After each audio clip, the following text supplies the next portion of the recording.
des ministres a adopté deux rapports au titre du département en charge de l'industrie et du commerce. Le premier rapport est un décret portant création d'une société d'économie mixte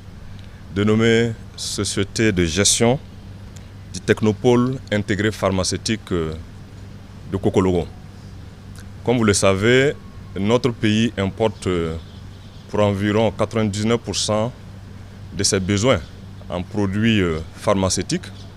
estimés à plus de 130 milliards de francs CFA pour ce qui concerne les médicaments seulement. Et le constat qui est fait aussi est la disponibilité et l'accessibilité des produits de qualité constitue toujours une préoccupation majeure, à tel point que des instructions ont été données par les plus hautes autorités de l'État de travailler à rendre réel le projet, ce grand projet d'envergure de création du technopôle pharmaceutique intégré de Cocologo. Il s'agit d'une zone industrielle qui va s'étendre sur environ 78 hectares dédiée à la recherche et développement, à la production entrepreneuriale et industrielle des produits pharmaceutiques dans notre pays afin de les rendre accessibles et disponibiliser des produits de grande qualité. Et la société d'économie mixte qui est créée pour prendre en charge la réalisation de cette infrastructure industrielle importante est une société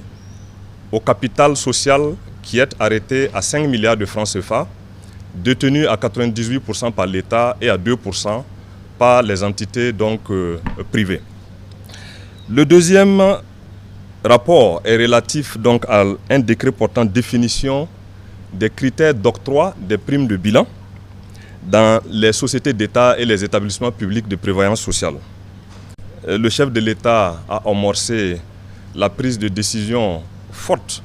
en vue de rationaliser les charges et les dépenses qui sont constatées dans les entités publiques de l'État afin d'y dégager des économies qui pourront être investies dans la réalisation d'infrastructures sociales de base pour le bien-être des Burkinabés. Et le constat qui avait été fait, c'est que pour ce qui concerne les primes de bilan octroyées au niveau des sociétés d'État et des EPPS, il n'existait pas un cadre réel d'encadrement de ces primes, à tel point qu'il y avait des disparités d'une entité à l'autre en termes de montants dédiés et du nombre de mois de primes octroyées au personnel. L'adoption de ce décret permet de définir désormais des critères harmonisés, uniques pour l'ensemble des entités publiques, d'octroi des primes de bilan. Et désormais, la prime de bilan n'est possible qu'en cas de résultat positif, permettant de couvrir les reports à nouveau antérieurs négatifs. Et il est aussi plafonné, il ne devrait pas excéder 10% de la masse salariale et 15% du résultat net réalisé par l'entité donnée. Et la prise de ce décret définit les critères d'octroi de la prime de bilan dans les entités d'État, les sociétés d'État et les EPPS, permettra de faire des économies d'environ 4,2 milliards de francs CFA qui seront réinvestis, comme je l'ai indiqué, dans la réalisation d'infrastructures sociales pour améliorer le bien-être et les conditions de vie des Burkinabés.